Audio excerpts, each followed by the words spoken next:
Hello. Hello. Hi, Hi, Hello, Damien. everyone. Hi, Jasmeet. how's it going, guys? All Good. good. All great. So glad to Awesome. be here with you guys. Thank you so much for having me. This is amazing. It's our pleasure, Jasmeet, to have you and share the great things you have for the community and entrepreneurs and business owners.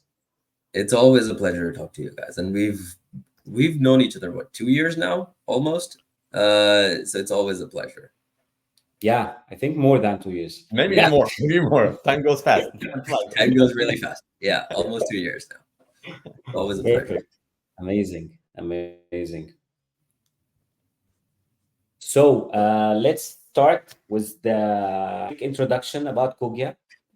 Just to let our audience know about the company, what we are doing, what we are offering. Then we'll go to the details of what we have in our agenda today with you, Jasmine and Damien.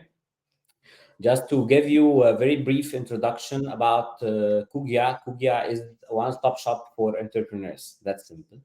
Even the name itself, we help entrepreneurs, we help idea owners and early stage idea owners to convert their ideas to an actual product or actual business as well.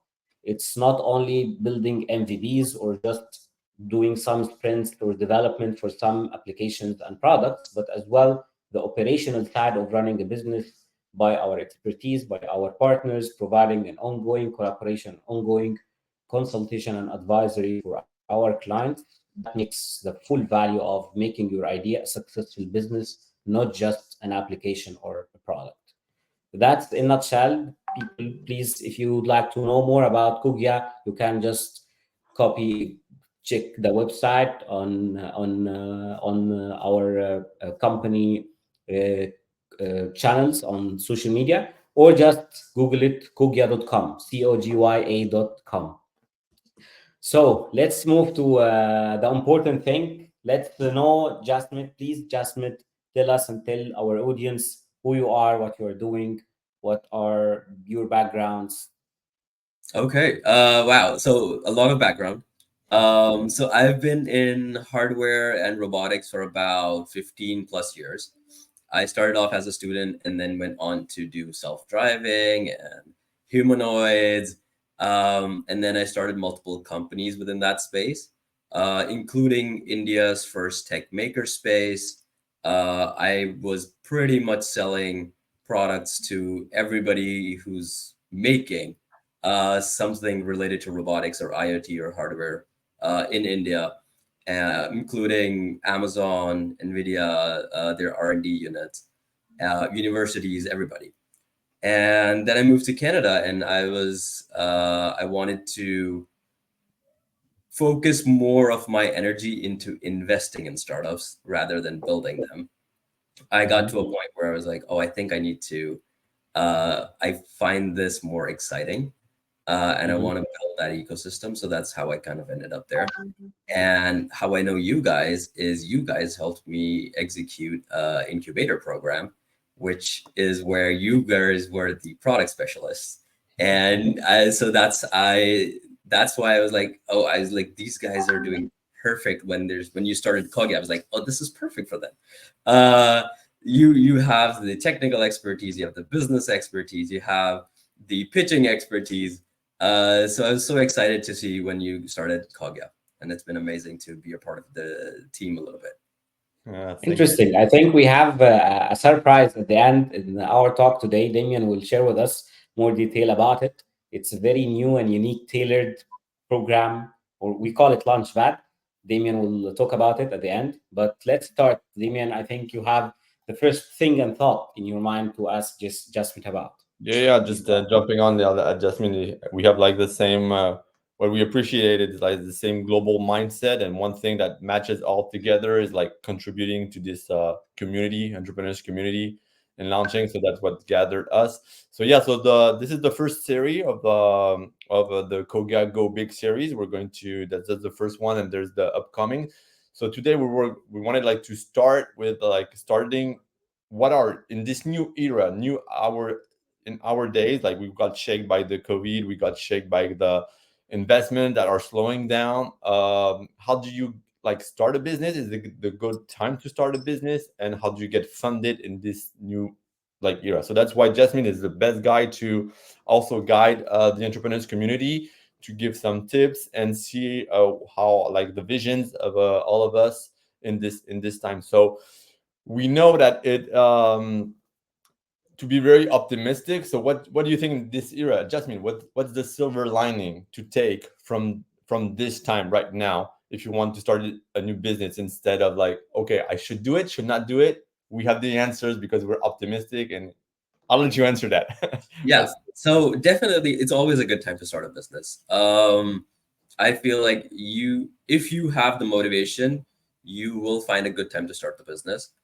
But starting a business or starting a company startup in general is all about finding a problem and solving that problem and finding customers that who are suffering from that problem. During times like these, you have more problems. That means you can have more businesses and you can create more solutions. And if you find ways to do something really amazing that is solving problems that is now a part of our lives, is now, so it's always a good decision to do that. And when you have that drive and you're seeing a lot of people facing that problem, or it's a growing issue, post the pandemic, or all of these other things that have happened, hyperinflation in a lot of countries and all these things, if you can find ways to solve even tiny little bit of issues that exist in people's lives, you will have a successful business, right? So that I feel like is like the perfect time to start a company, if possible for you. One of the things I would say founders have to keep in mind is focus on solving the problem. Don't The hype is not going to sustain you. So the hype period for like AI and other things is slowed down. So that means everything is more realistic. Now you have to focus on realistic goals. Now you have to focus on realistic funding, realistic valuations.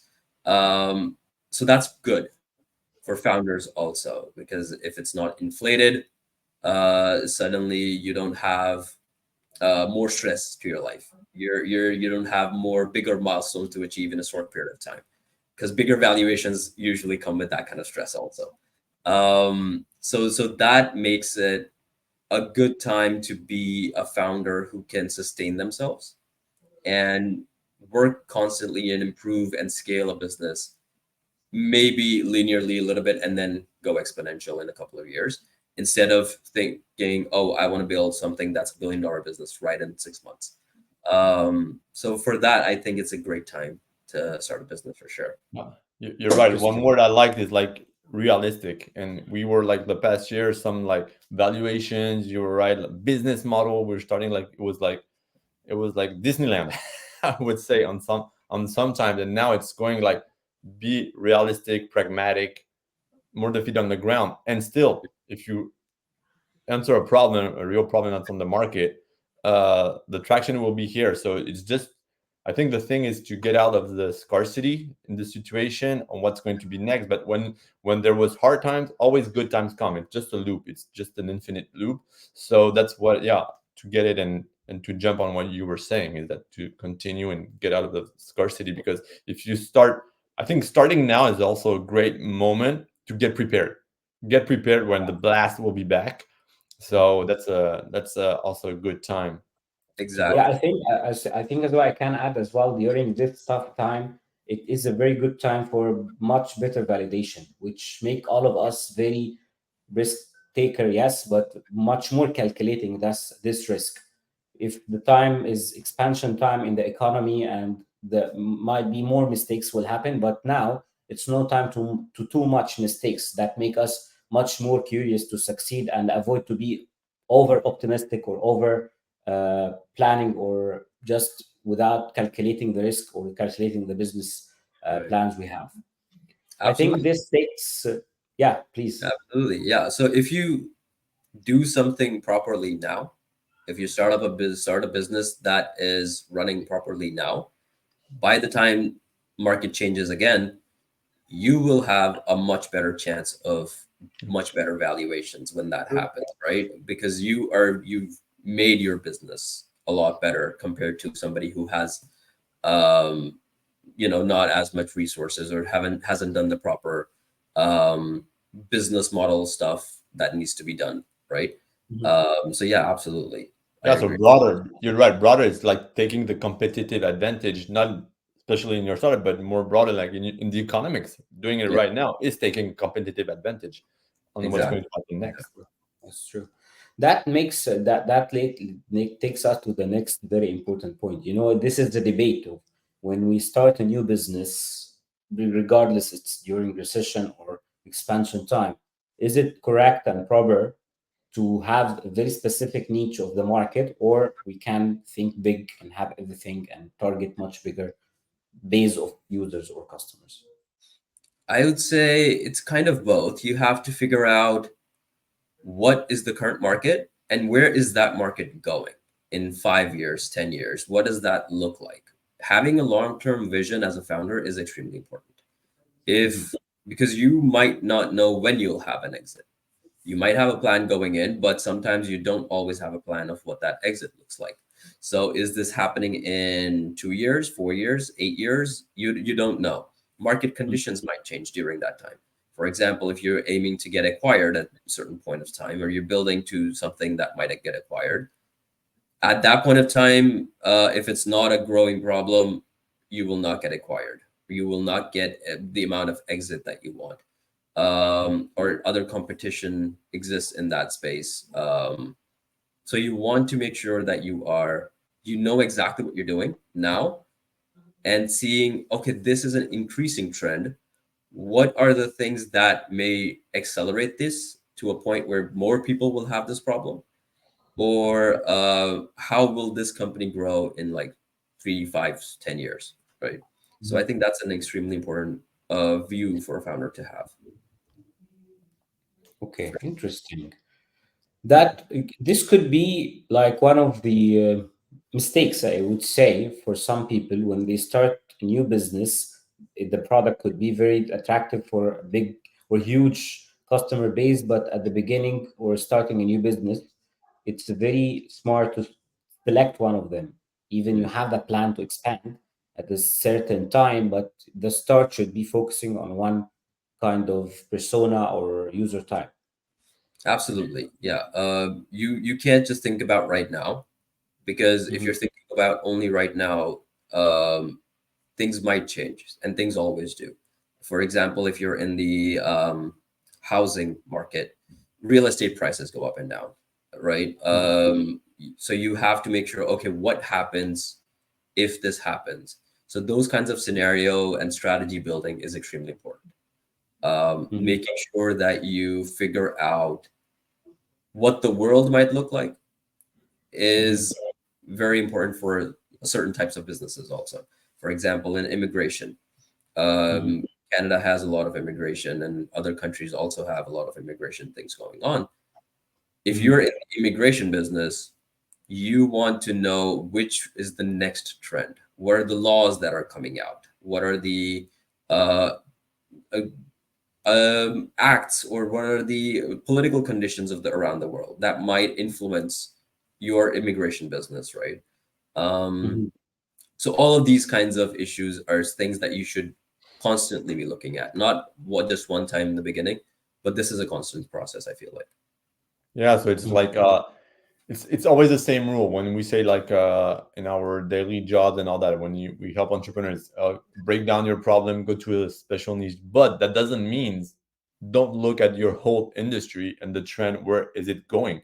Because you have to start at the niche, Yeah. but that's where you have to be very flexible. And everybody knows the word agility is how you jump if it doesn't work. If this niche doesn't Mm, replies or answers to you to what you're trying to do, that's where you have to keep that vision. What's the trend, and to go quickly to the next trend because it's moving very fast right now. Like we were like on the meta the year before, Mhm. and then we were on the crypto, and now it's AI, and now it's the Vision Pro. So it's going very fast. So true. we don't have the answer of everything after, but we have to start, yes, right, little niche, but keep the trends on what's going in the industry you want to change the world in it. Yeah, Absolutely. True. Absolutely.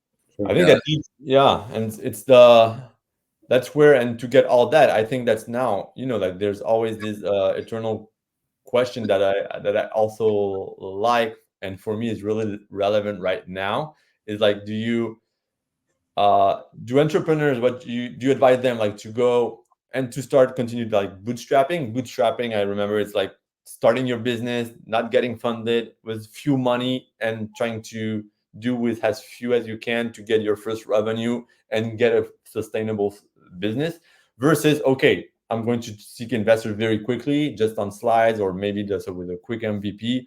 What do you think, what's the best strategy, or to go with right now also? Bootstrapping, you can't beat it.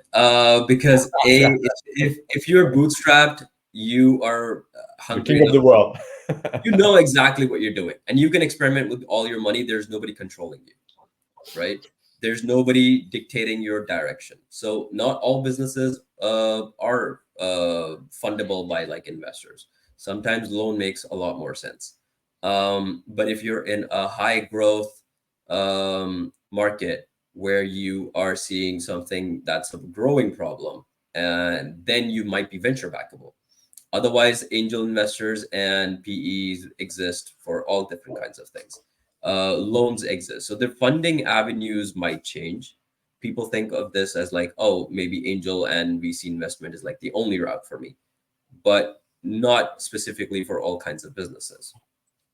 So thinking about which route to take is important, and getting the right kind of funding is important, because what is important to you? Do you want to maintain control over your whole company? Do you, if that is the goal, then you are not venture backable. Then you might want to take a loan or take grants or take other kinds of foreign funding, which are non-equity funding. So that's one thing that founders have to keep in mind. If they can bootstrap for a certain period of time till they figure out, okay, this is the business model that works, this is the product that's working, this is the service that we're providing that's working, and then from there on raise funding, the right kind of funding, then they have a much better chance of raising that funding. You might get to a point where you've bootstrapped, but if you're raising the wrong kind of funding, it'll still be difficult. So the match has to still be there. But yeah, building a sustainable business, if you can build it, That's right. funding will come easy in whatever form it is that you want, right? It will come easy as long as you have great cash flow, as long as you have uh, great potential, the market is growing and you're building something growing slowly. You might be growing slowly a little bit, but it's sustainable. Money doesn't solve the problems. No, you're right. You're right. And what I like, it's Yes. it's a world we use a lot with Mohamed, right? And it's sustainable because we like it. It's we use it like in our daily work, and it's because bootstrapping doesn't mean that at a time being you're going to need money. But you're right, money doesn't mean investor. It can be the trend of the loans also, because if you've built through bootstrapping a sustainable business, which mean I'll call that like our grandpa's model, like $1 for $1, and you're able to do that, a loan is perfect. That means that you know where you're going, you're Exactly. sustainable. A loan, and the risk of the loan, you're lowering the risk, you're not diluted, your valuation is higher, so it's beneficial. So it's going back to models like, okay, I've made one like $10, I spend it back on marketing and reinvesting myself for sustain. So $1 for $1, and then for acquisition, and then grow like that as much as possible. But for sure, all the time, like that doesn't mean not getting funded at the moment. At the time being, you have to get, if you want to go very fast, maybe you'll have to go to other financial instruments, as you were saying. That means like grants, loans, VC, whatever, this kind of Absolutely. investment. Absolutely. Well, I think it depends as well on the objective. Are we building businesses to get fund, or we are getting fund to sustain our businesses? This is the crucial objective every single business owner or entrepreneur should have in mind. And this could take us to a very important note, especially after the COVID hit. We had that there is like a dictionary in our minds has changed. Like before 2020, we were thinking of raising fund, but I think now people and businesses should think of not raising fund, but to acquire to acquire customers, not to get more serious rounds of fund, but to make much more profit and much more to transform our business to be profitable, to reach to the break even point, not just collecting money from investors and we have the money, we don't know how to use this money wisely. But this takes us to a very important point, considering all of these circumstances and changes in the world now. How do you think people should, or business owners should, have their business plans, have details of planning a business, especially during this kind of tough mode or recession mode in the world, and especially in 2024 and beyond? In environments like these, it just forces founders to be more creative with how they're going to use their money, right? You start to focus on only the top priorities that you have. Mhm. That's one thing, right? Because now you have limited funding. You might have limited resources of maybe not enough big of a team or other things. So it forces people to really, really think about, is this the right activity for my business? Right. So the strategy has to improve. If I'm implementing a business model, you need to constantly be looking at it and making sure that the key partners, the key channels, everything in that is outlined is the right combination that you can do right now. So people get stuck in business models a lot, and when they create a canvas, they're like, "Oh, this is the canvas, and this is what I'll do for the rest of however long this business runs." But I am of the view that canvas needs to change a lot. Canvas cannot be something that is static. You need to look at it every week, every 2 weeks, every month, and update the things that are working and not working. You can't have it, oh, I just created the canvas and now I'm going to convert this canvas into a business plan and I'm done. Uh, Canvas, think of a canvas as a photo that you're taking on your phone. Okay. Mm. The business model canvas is that you're taking a bunch of photos, It's like a but snapshot for a specific time. it's a Yeah, snapshot in time of you, right? Mm. What you look like in a particular moment of time. But Mhm. you are going to frame that into a business plan and put it on a wall only when you know, oh, this is the right one. This is Mhm. the right and the this white one is the one where you're getting money, you're getting exactly. revenue or users, whatever. But that's where it's the right one, right? So, and you share it with people, you put it on a Christmas card or whatever, right? Only when that needs to be done. You don't Mm. create a business plan right out of the gate.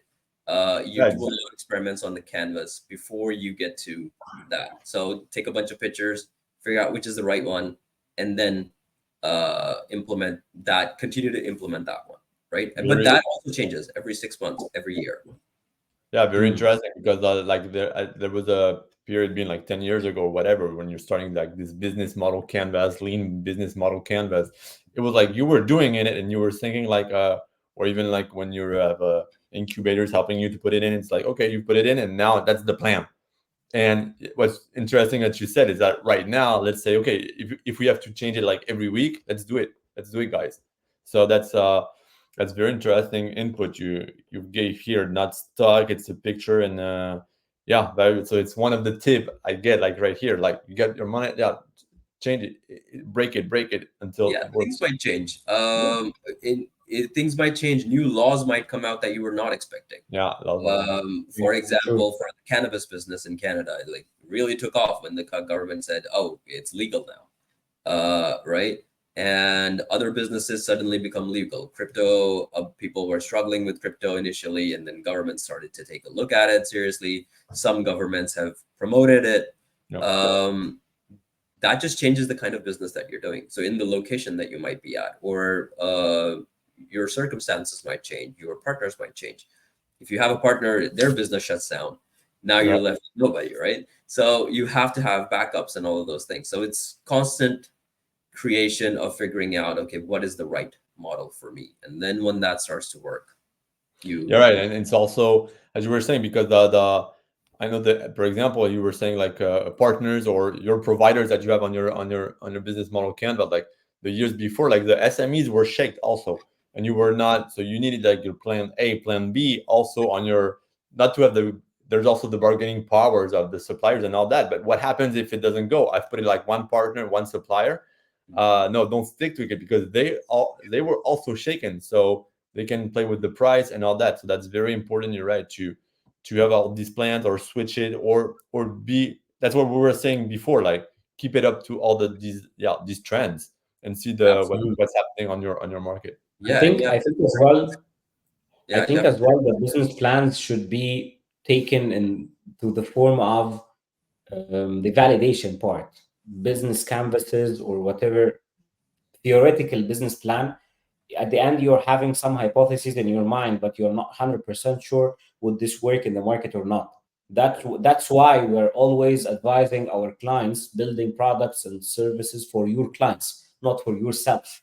The end, you're assuming something, but the customer and market have another validation point for you to tweak or change whatever idea you have.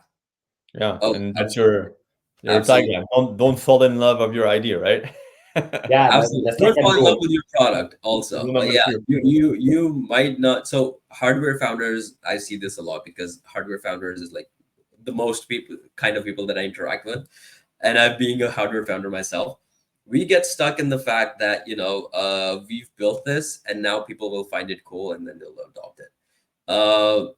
So that's a problem. If you haven't talked to customers properly, if you haven't done the work, um, physical products end up in the landfill.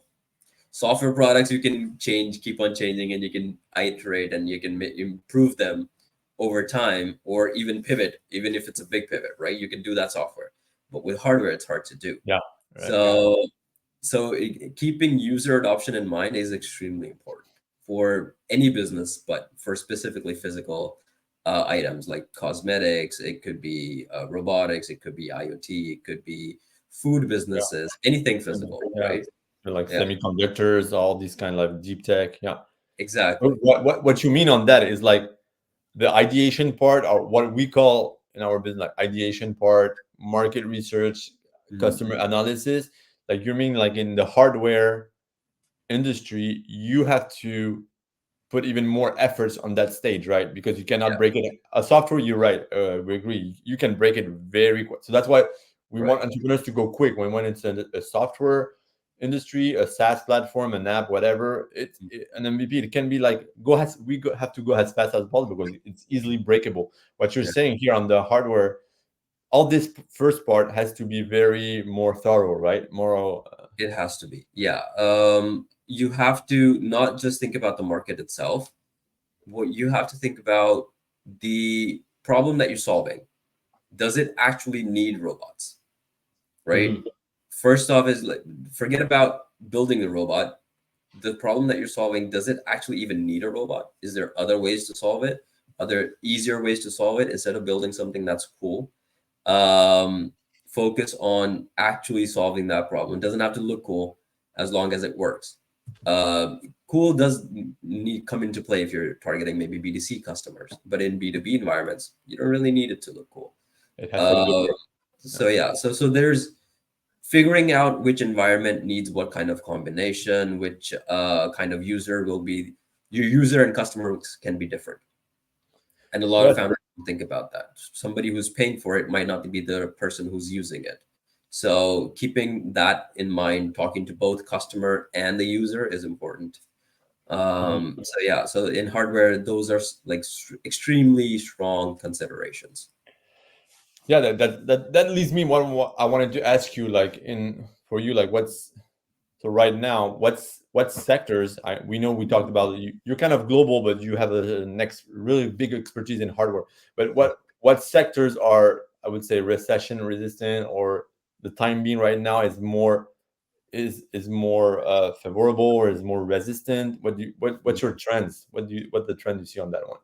I see a lot of automation coming in the future, not just for using AI, but AI also solved hardware issues. So people had problems with hardware not being easy to use, or it wasn't really built for people to use at home.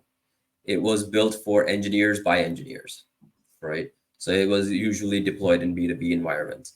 But now it's come to a point where change is going to come in AI and hardware sector that combined. So that's kind of how I look at it. I call it physical AI. So physical AI is all of your implementations of AI in the physical world.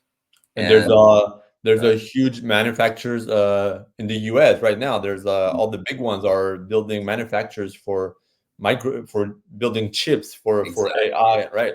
Yeah, so that's also happening. India is going into manufacturing. US is also going into AI chip manufacturing. Canada is a big market for automation. UK is a big market for automation in certain aspects because around the world, a lot of countries have aging populations and decreasing populations. And so post COVID, a lot of the jobs that were happening before COVID have also gone down. Things like retail and other sectors have been impacted, right? So agriculture has also been impacted, like pretty much around the world. So there are things that can be solved with automation, and so I see it as a play of hardware and AI coming together. Luckily, I have technical experience in both. So I look at founders and figure out you have the hardware, you've built something that you think is cool, but what is coming in the next 5, 10 years? Is this actually relevant? Is this going to change the way that we work? Is it going to change productivity? Is it going to change the way people live their lives? So yeah, so that's kind of what I look at as somebody who invests in these startups. Um, but beyond that, I also like different sectors, things that are important to human behavior in general. Things like wellness, things like uh, we do need to do a lot of healthcare around the world. It's a big issue. So there's quality of life for a lot of people that can be changed. So those are also some sectors that I really think we can have a big impact in. Yeah, I think there's also, you're right, like I know there's big labs in the Silicon Valley right now on that is the food tech, but not the food tech as we hear like Uber and all that, but food tech or modifying or like having a more sustainable agriculture, this kind of stuff to build like a more sustainable world. I think that's a trend that's going to grow faster and faster, like how to make more sustainable on the things we eat. There's a lot of labs going on, research, and I think it's going to be a huge industry in the next upcoming years. So to watch out also, and yeah. Yeah, Yeah, I think sustainability. as well. Yeah, absolutely. I think as well, in some regions like Europe, there are some trends going to mix the AI with the biotechnology, the food technology, and agriculture technology. Many countries now started to find some other solutions to localize some industries or some agriculture activities. I saw this in Germany, for instance. Wow. Yeah. So AI is going to impact all of these sectors, but all of these sectors will also impact AI because Mhm. you're gathering data. It's going to improve. It's going to interact in different ways. You can maybe use data from one industry and use it in another one. And a lot of people are aiming to get to AGI, general intelligence, which is impossible if you do not have something that moves around in the world, gathering data. So robots and AI combination will probably create AGI because it will be able to move around in the world on its own and observe humans and see what that their tasks look like and then learn from them. So AGI is also one thing that if you want to achieve like true AGI, it requires a lot of real world applications, not just in office environments, but out in the world. And humans can't be disregarded from that equation. So you have to figure out how does this work with the other humans in the play, not just in a standalone industrial environment. Interesting. That takes us to a very important thing. When all the world is going forward in a way on a norm, but now after COVID, the norm has been changed. And to be a visionary entrepreneur or startup owner, business owner, how can you advise this type of business owners what are the type of things that it happens in the market or globally that might shift the user behavior or might lead to a radical change in the market or anything that we should all be ready for. Wow, that's a big question. Things like COVID definitely changed everybody's behavior, right? Now everybody uses hand sanitizers. I don't, right? Even today, people use it. People are like now, okay, wearing masks. If it's an environment that requires wearing masks, they're like, okay, yeah, absolutely, I wear it. Or somebody is, it's not looked at. Oh, why is that person wearing a mask now? It Mhm. seemed like, oh yeah, that's normal. That person probably has something that they don't want to transmit, so that seems normal. So things like that, big political changes can also wars, political changes of any other kind, can impact businesses, but they can either sink your business or create a new opportunity, right? For the medical field, COVID was a big jump. A lot of founders with a lot of talent who were struggling to go into that field, like figuring out, oh, how do I fit in, suddenly found this big problem to solve, right? So whoever was able to go in and create automation or create some kind of ways to improve doctors' lives or improve the lives of the medical staff suddenly was found what they were looking for. They suddenly had the idea. So vision just doesn't just come. You have to figure out, oh, this is what's happening around the world. This is where I can add value as a founder. And Mhm. I think this is what's going to happen if this trend continues. So it's a matter of keeping your eyes open. Yeah, and I think you're that what's happening now is of course AI, and we're all talking about, but I think using AI is starting to be will have to be for me like the new normal. Not be scared of it because it's like when innovation comes, it's like oh we're scared, but no, but when it's new, everyone is kind of scared and what's going to happen. But we're going to look back like 5 years after in 5 years, it's going to be everywhere and even in our daily task.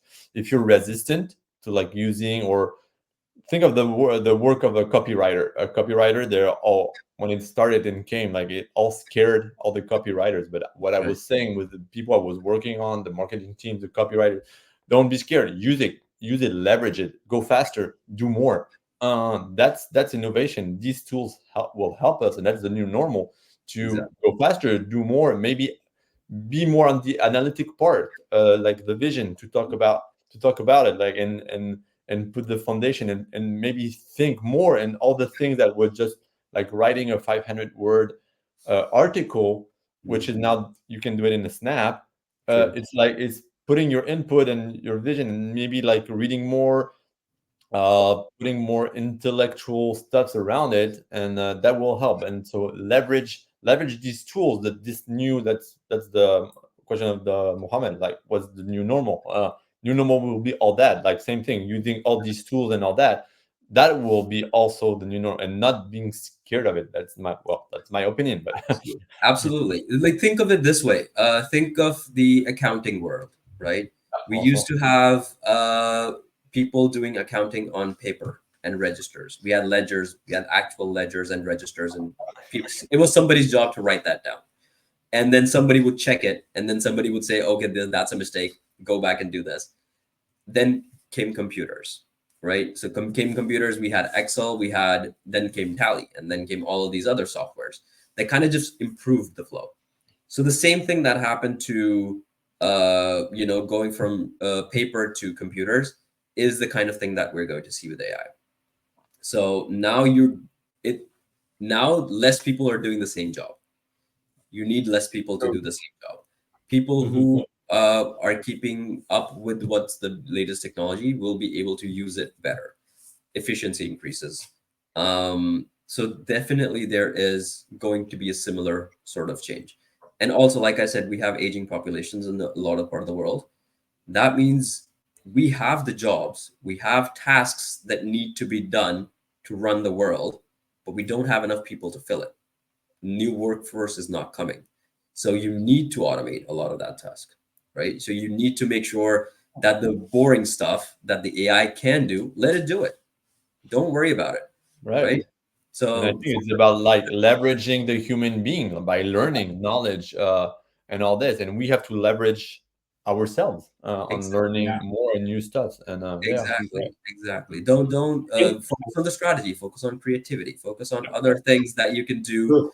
that the machine can't do, right? Yeah, enjoy that's it, true. enjoy stuff. Honestly, the AI, and even I see the AI is the human, the main asset they have. Every one of us is the time, not the money, by the way. Because if you have the time, you can make money. But if the AI come to save you some money, that's great. You have some savings in time. Absolutely. Absolutely. You're saving time, money, effort. You're saving the number of people. It's not boring anymore. You can do more stuff. People are worried about education being changed with ChatGPT. Like, okay, True. so now you don't give them written exams. The things they memorize and then they regurgitate in the exam.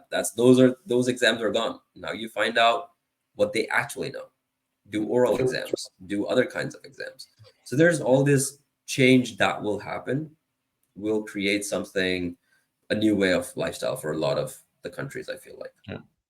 And Amazing. on a new, I wanted your input, like from the even from the beginning. One of the question I wanted to ask you before is also, since you're we know you're an investor, Jasmeet, you're working with what's VC, you're investing yourself, like how this landscape has changed. And that's the first one. And the one I jump on what you were saying before on the sustainable business.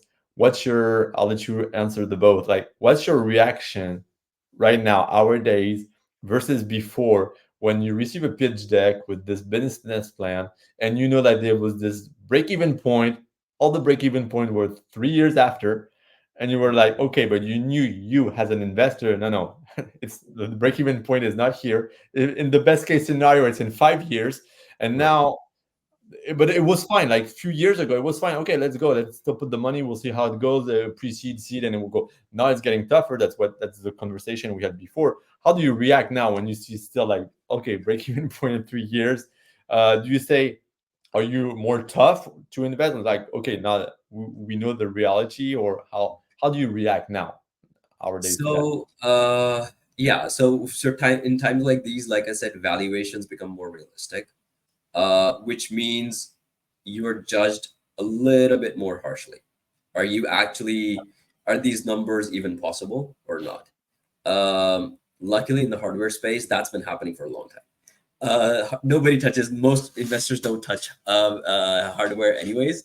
So it just makes sense to, those founders are very financially, they know what they're doing. They know where their cost is going to come to, and then they figure out the right plan for it. And they can survive decades and decades. Other founders are now having to learn that skill, essentially. So which is fun to see. But I tell founders, yeah, be more realistic. Don't so sometimes when this happens is people say, oh, this company was funded at this valuation and this much money. I'm starting in a similar space. That means I can get that funding and that valuation. But that's not the case. You don't know what that company's moat was. You don't know what their USP is. You don't know what their traction might be. You don't know how many big customers they have, things that you don't know about that business, right? So you need to make sure that your valuations are realistic. You can't just raise funding based off of, oh, like, oh, this is a comparable business. Maybe they started 6 months before you did, right? So they have a lot more going for you compared to you. They have a lot more customers. So focus on making sure that you get to a point where you have those things figured out. You have your business figured out. You have your strategy. You have your um, pretty much everything around the product, right? Your marketing, your sales, your team culture, all of those things need to be figured out before you can raise funding. In today's environment, that's more relevant because investors are looking at a lot of that thing. They are a little bit more risk averse. They are more thinking about, okay, why do I have to invest in your company when I can do something in traditional markets and get similar returns? So that mindset changes a little bit. But risk averse does not mean, so if they are risk averse, you can de-risk the investment for them before you get to that point, before you approach them. So that's a good way of looking at it. You tell them, look, you think I'm risky because I haven't tested this thing out, but now that I have tested this out, that just de-risks for the investor. For example, if you have a product and just an MVP, and then you go to an investor, the investor might say, not at this stage, I can't invest at this stage, which means they might be interested, but they want to see how they can de-risk it. And when you go to them, oh, I have this MVP, but I know I also have customers and I have this much feedback and I'm making improvements on it, that tells the investor, okay, this person actually is got much further along in the process. So it's a way of de-risking it. So there's several strategies that the founders can use, and the more they do, the better it is for them when they get to that deal. And so it's more de-risked. But yeah, in hardware, that's always been the case. But in other sectors, that's also Right. in times like this, that's we start to see this in other sectors too. That's where we're saying we'll go back at the end, but that's what we thrived for, and that's what we created. That we'll come back to it. I'm just jumping before, but it's exactly what you're saying. That what we created that launchpad, and we're saying to the entrepreneurs we work with is like before having the MVP was fine. Okay, you could like convince, but you said it like you could have convinced investors, but now they ask more. It's your MVP and your traction.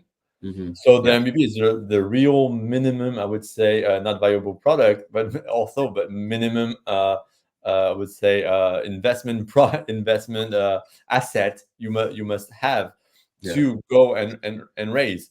And that has changed, because before it was just you could raise on pitch deck, that was working, and now it's MVP, and you just said it, and we totally align with that. It's your MVP and the traction with it. Either it's, of course, revenue is the best, but is your business model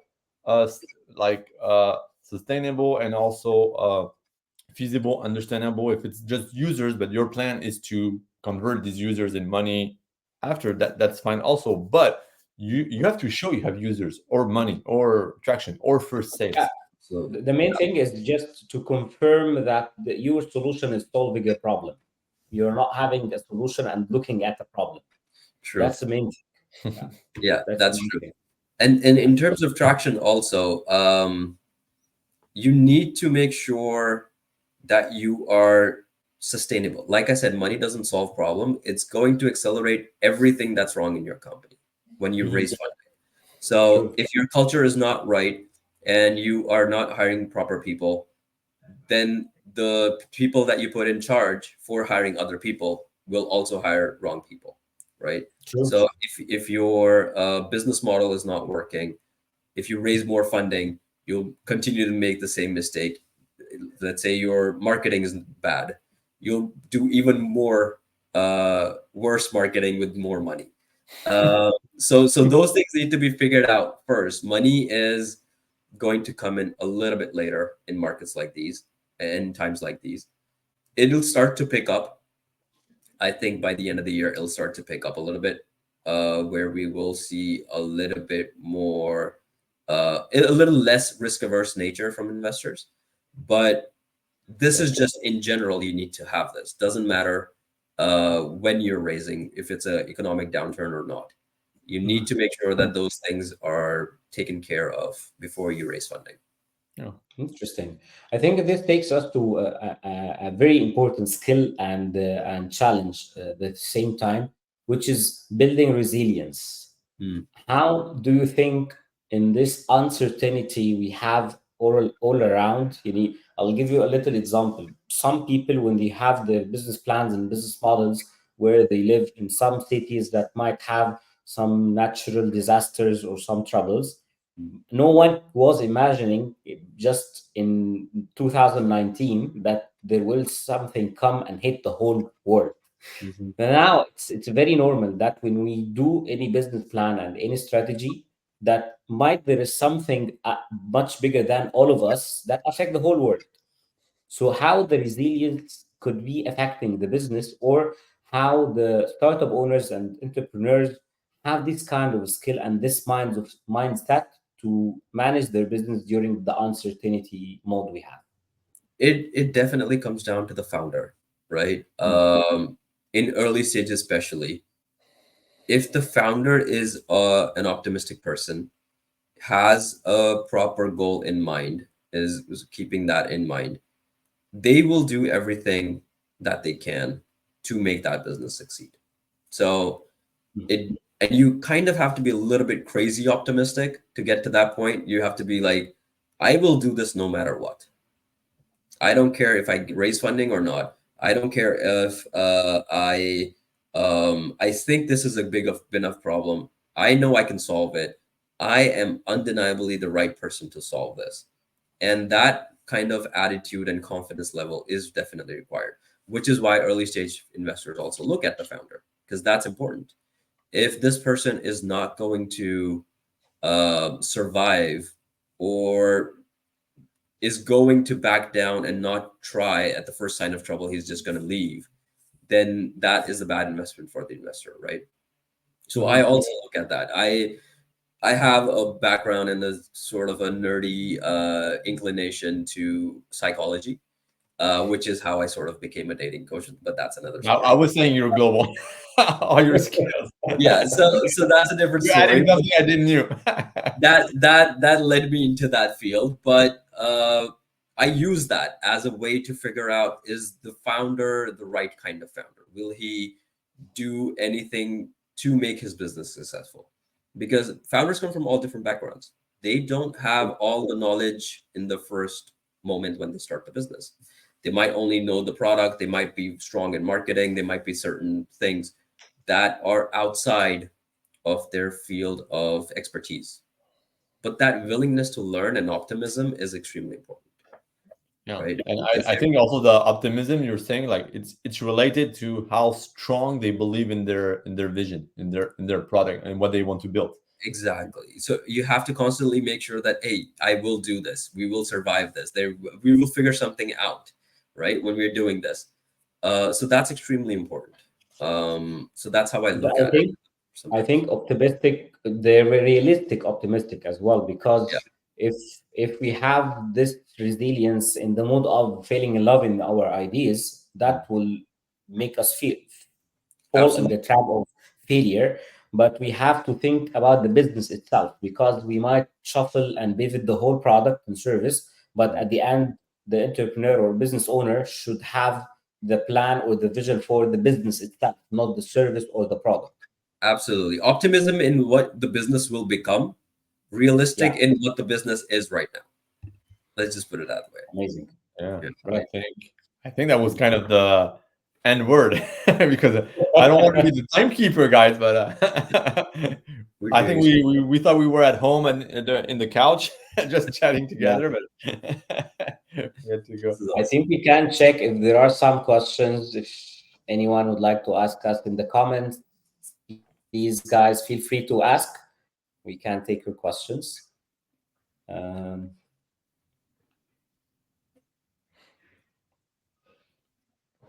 okay, till the people have their comments, or if anyone has question, we can. If you have any kind of success story in mind, Jasmine, of this kind of typical uncertainty in history or in business, just to I let the people Yeah.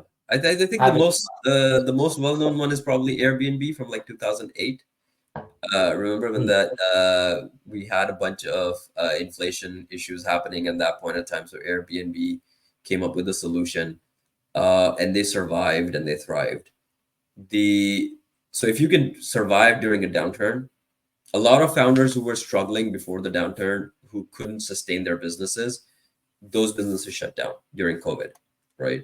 So it kind of became an opportunity for new people to come up with new ideas that they can then mhm, sustain. If you can sustain it and you can last, if you're revenue generating from the day one, you don't have to worry about it. Your mhm. customers will come. If you're solving the real problem, your customers will come. So that is a good way of looking at it, making sure that you have those users and you have the revenue and you have uh, increasing revenue coming in. that will get you through the tough times. And then when you Mhm. are clear of the tough times, then you can start to accelerate a little bit more.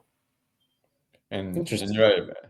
Yeah. I like that you took Airbnb because I was talking with it last week with someone, and I was like, "What's the magic right now happening with Airbnb?" Also, is like now they created this is, of course, it's a success story. They're striving at that, but you as a like individual, and you put a house or a condominium or a rental on Airbnb, Mm.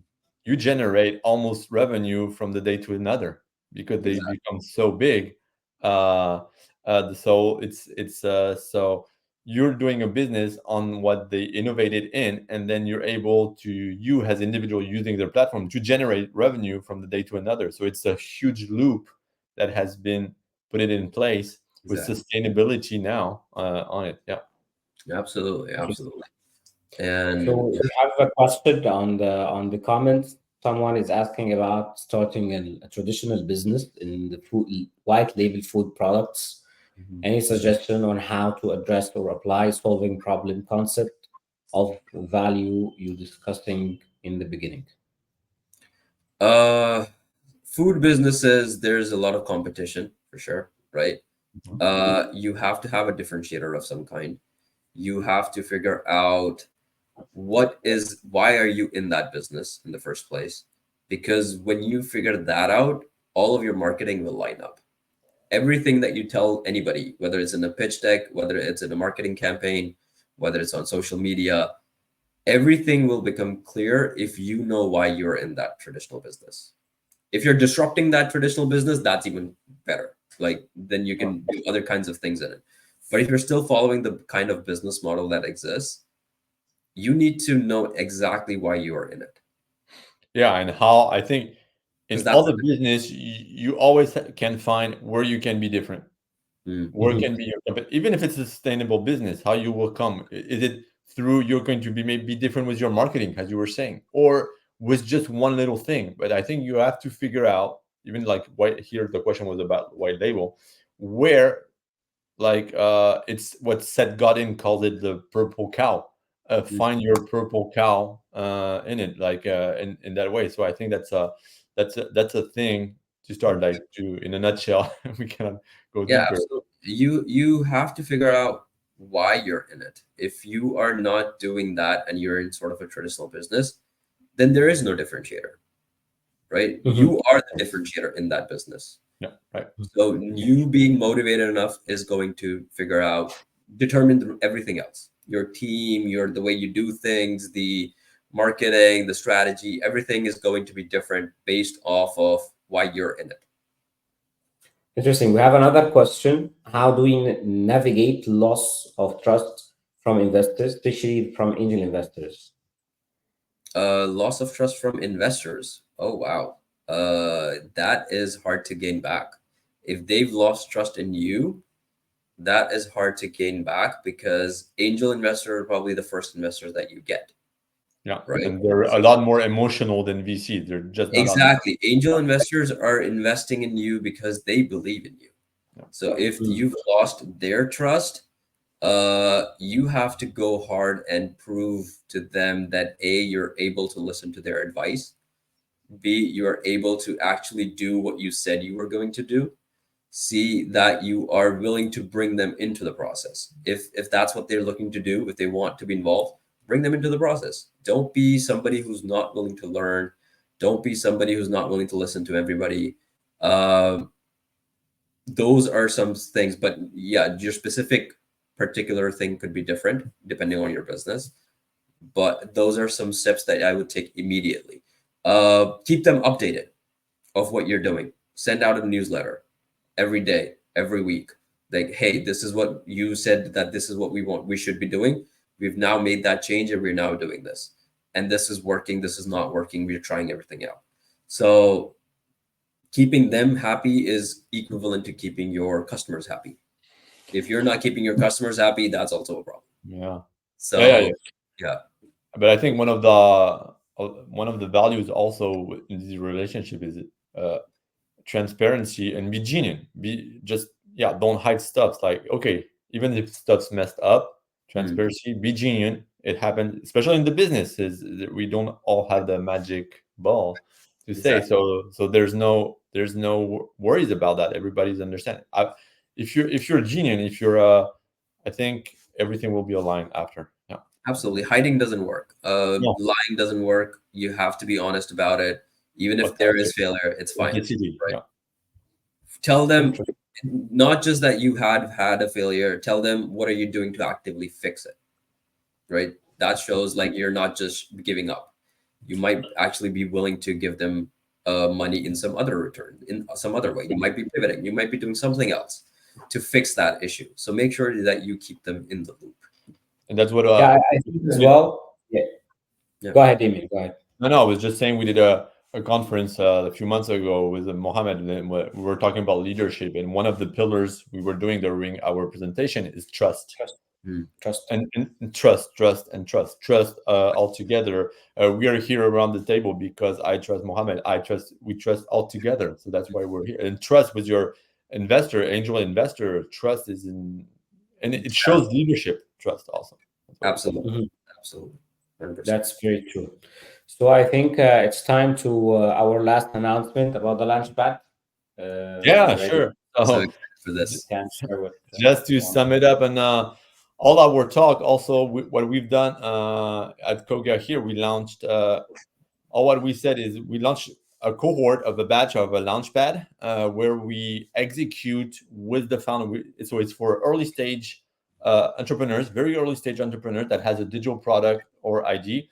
Then we pass it over if it's hardware for Jasmeet, but very early stage. So we want them to execute and go through their MVP. We work on that launchpad on 4 pillars: the business pillars that we talked, the marketing pillar, the technology pillar, where we execute with and for the entrepreneurs all different assets, including building the MVP, doing the pitch decks, doing the financials. All we talk because we want them. And also the last pillar is advisory, with one of our partners, Jasmine, this year is one of our advisors.